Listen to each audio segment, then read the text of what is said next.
ছোঁয়া ধারাবাহিকের আগামী পর্বে আমরা দেখতে পাবো দীপা অর্জুনের আশীর্বাদের দিনেই আচমকা তবলা দীপার সামনে হাজির করলো পাগল সূর্যকে।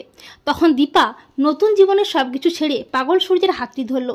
হ্যাঁ বন্ধুরা, আমরা এমনটাই দেখতে পাবো অনুরাগের ছোঁয়া ধারাবাহিকের আগামী পর্বগুলোতে। দীপাকে গ্রাম থেকে ফিরিয়ে আনতে অর্জুন দীপার মুখোমুখি হয়। এরপর লাবণ্য, প্রবীর ও খোকা জেঠুও যায় দীপাকে ফিরিয়ে আনতে। একটা সময় দীপা অর্জুনের ভালোবাসার কাছে হার মেনে ফিরে আসে সেনগুপ্ত বাড়িতে। এমনকি দীপা সবকিছু ভুলে অর্জুনকে বিয়ে করতে রাজি হয়ে যায়। কিন্তু দীপা বলে যে আমি আমার বিয়ের খরচ নিজেই জোগাড় করব। 6 মাস পর দীপা তার কথা মতো নিজের বিয়ের টাকা নিজেই জোগাড় করে। এরপর সেনগুপ্ত বাড়িতে দীপা অর্জুনের আশীর্বাদের জন্য বিশাল বড় করে আয়োজন করা হয়। দীপাকে খুব সুন্দরভাবে সাজিয়ে নিয়ে আসে তিস্তা ও উর্মি। আর অর্জুন ও তার বাড়ির লোকজন হাজির হয় সেনগুপ্ত বাড়িতে।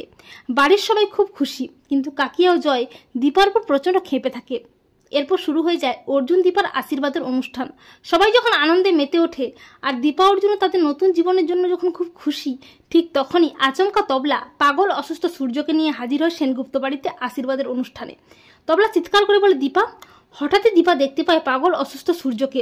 সূর্যকে হঠাৎ এইভাবে দেখে অবাক হয়ে যায় সবাই। দীপা নতুন জীবনের সবকিছু ফেলে অর্জুনকে ছেড়ে আশীর্বাদের অনুষ্ঠান থেকে উঠে যায় সূর্যের কাছে। দীপা অস্থির হয়ে ওঠে। দীপা বলে, তরিদ্দা, ডাক্তারবাবুর কি হয়েছে? ওনার এই অবস্থা কি করে হলো?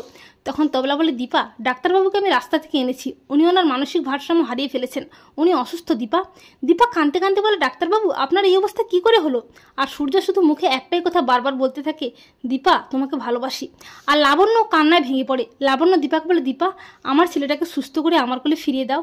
তখন দীপা বলে, মা, ডাক্তারবাবুর কিচ্ছু হবে না, আমি ওনাকে সুস্থ স্বাভাবিক করে তুলবো। দীপা বলে, অর্জুনদা, তোমাকে আমি বিয়েটা করতে পারবো না, আমাকে ক্ষমা করো অর্জুনদা।